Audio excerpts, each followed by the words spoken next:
Okay, so now what we'd like to do is kind of talk through how to pass a situation report. Um, you can kind of abbreviate that to a SITREP, situation report, SITREP. In the Marine Corps and in the reconnaissance community specifically, we like to pass what was called a salute report, right? Absolutely. Anytime we stop somewhere, sometimes it's time, sometimes it's place, or it's event can be driven. You can get a salute report. So the kind of components of a salute report. Salute is an acronym. So what it stands for, salute, is size, activity, location, unit or uniform, time, and equipment. Now, not all those might apply to a church. For example, unit or uniform might not apply to a church security team, but it could be something as simple as like a trench coat or something like that.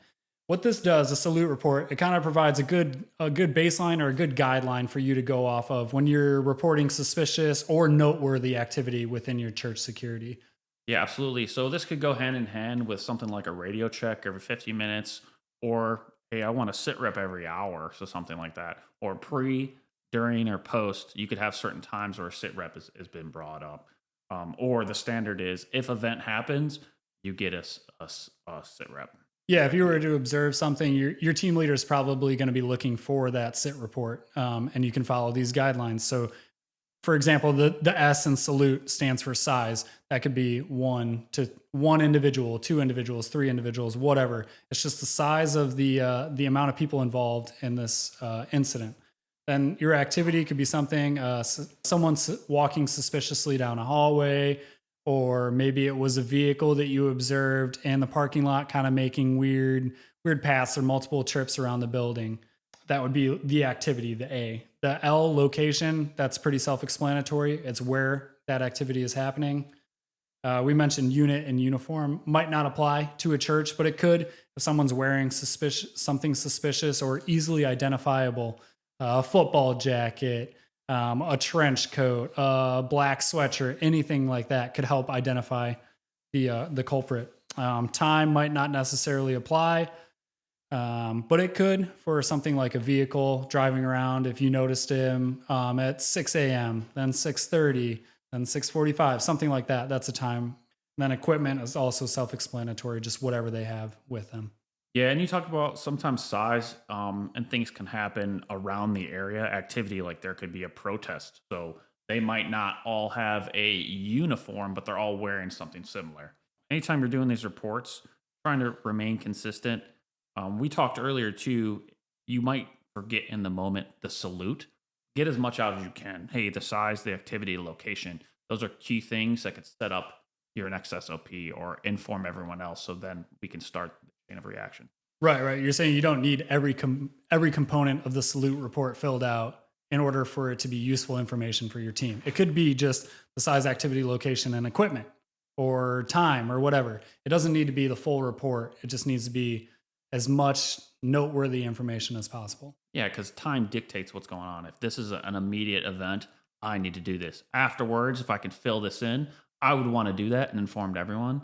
But yes, exactly what you said. Hey, this was happening. This is what's getting out. I'm informing the people with what I have. Shared language that we all understand, the security team understands. Also, actionable intelligence like this south side, this door, the parking lot, something like that. That's huge. And then keeping that safe culture around. We're all responsible for the sit rep, the salute of the area.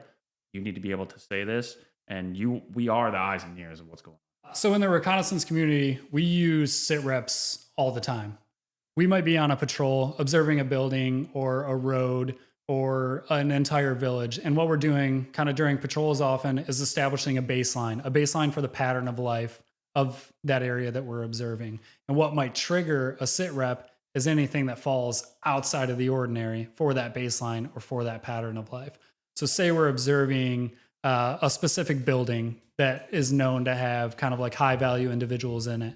If we observe the same car coming to that and dropping people off, we're going to report that in a sit rep. And we're probably going to do it for each time that car comes into view. Yeah, anything that could change in that car, like the tempo, how much it comes, who comes, who doesn't, or if there's like an abnormal event. What we always would say is like something you would get a feeling, but some of it would be I'm observing an area and normally like a bazaar. or a shop or a market, hey, there's normally it's full of people, full of children. Something that would trigger it for me on a patrol would be, hey, all of a sudden there's no kids and people start clearing out. When you show up, you're the outlier. Now they all leave. That immediately triggers like, oh, situation is changing. I have heightened my awareness. I need to let somebody know. A SIPR would be something that'd be good to do. Yeah, so basically, if something feels out of the ordinary, it probably is out of the ordinary, and that becomes a sit rep worthy event.